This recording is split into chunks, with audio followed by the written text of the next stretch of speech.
What's up everyone? Welcome back to the channel. If you haven't already, go ahead and smash that subscribe button, hit the like, and share this video with your crew, because what just happened in Rosettenville has everyone asking one burning question: who really owns the streets of South Africa? This isn't just another turf war or a one-off protest gone wrong. This is a full-blown clash between a movement claiming to speak for the people and a police force struggling to maintain control. We're talking about Operation Dudula going head-to-head with SAPS in one of the most dramatic, fiery confrontations of the year. Rosettenville, a community known for its rich history and cultural diversity, has now become the front line of a conflict that's shaking the entire nation. The streets of Rosettenville exploded into chaos as Operation Dudula supporters marched through the neighborhood in what they called a community reclamation operation. Their goal? To flush out what they claim are illegal foreigners, undocumented traders, and criminal gangs running drugs and illicit operations. But what started as a coordinated march quickly turned into a violent standoff when members of the South African Police Service intervened to stop the group from targeting certain homes and businesses. Tear gas was fired, rubber bullets echoed through the air, and the streets were filled with angry chants, screams, and the sounds of running feet. Eyewitnesses say the confrontation started when a Dudula leader attempted to address a growing crowd outside a building suspected of housing undocumented immigrants. Within minutes, tensions skyrocketed as SAPS officers, already deployed in the area, formed a line and ordered the crowd to disperse. Instead of backing down, Dudula members pushed forward, claiming that SAPS was protecting criminals and betraying the community. That's when the first stun grenade went off. It was like a trigger. Chaos erupted instantly. People scattered, some took cover behind parked cars, while others ran into nearby alleys. Police officers, in full riot gear, chased after protesters, some of whom hurled stones and bricks. Video footage from the scene shows a disturbing moment where a Dudula marcher collapses after being hit by a rubber bullet, blood soaking through their shirt, as others scream for help. Several arrests were made, ambulances rushed in, and by the end of the day, Rosettenville looked like a war zone. This wasn't just a random outbreak of violence. This was a boiling point. Operation Dudula, whether you agree with them or not, represents a growing wave of anger among South Africans who feel abandoned by the state.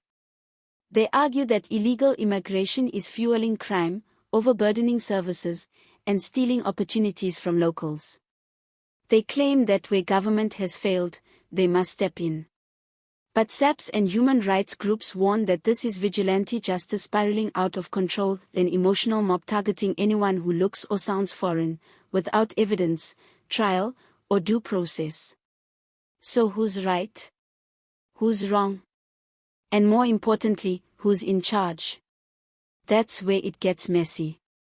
Because while the government insists that SAPS has full control of the situation, videos from the ground tell a different story. Scenes of Dudula marches forcing store owners to show IDs, pulling people out of shacks, and confronting migrants in broad daylight paint a terrifying picture of lawlessness. And when those trying to stop them, SAPS officers, are seen retreating, outnumbered, or even clashing violently, it raises real questions about authority and state power in modern South Africa. The tension between Dudula and SAPS isn't new, but Rosettenville marked a turning point. This time, the gloves came off. Dudula leaders have accused certain police commanders of being on criminal payrolls, saying the police are compromised and incapable of protecting citizens. SAPS, in turn, has accused Dudula of inciting xenophobic violence and undermining public order. And stuck in the middle, ordinary residents, some of whom support Dudula's goals but are terrified by their methods, while others fear being falsely accused, brutalized, or left homeless. President Cyril Ramaphosa has so far issued only vague warnings about vigilantism, but his silence on the ground-level anger is deafening. The ANC government is walking a tightrope, afraid to alienate a growing movement that draws support from frustrated voters, but equally terrified of international backlash if the violence escalates. And while politicians play chess, Rosettenville burns. Community groups are now calling for urgent mediation, but trust is broken. Dudula doesn't see SAPS as protectors, they see them as an obstacle. SAPS doesn't see Dudula as citizens expressing frustration, they see them as an unpredictable threat to the rule of law.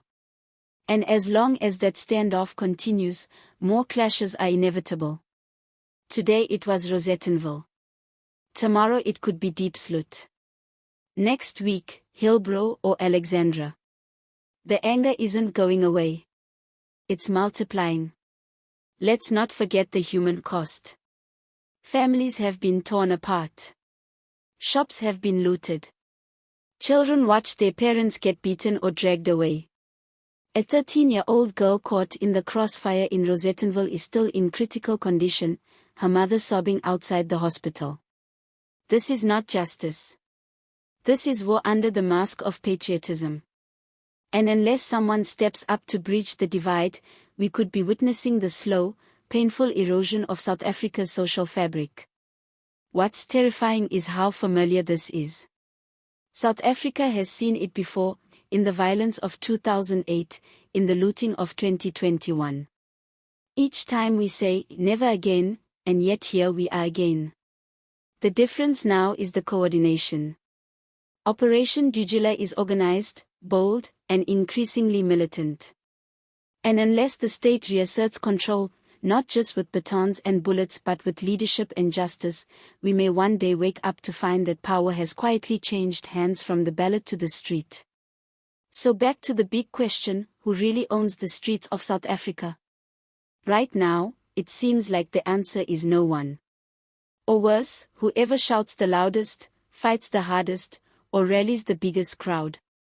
And that, friends, is a dangerous place for any democracy to be. Thanks for watching. We'll keep following this developing story, so stay tuned for more raw, unfiltered coverage of what's happening on the ground. Don't forget to subscribe, share, and let us know what you think. Until next time, stay informed, stay safe, and keep your eyes open. South Africa is standing at the edge.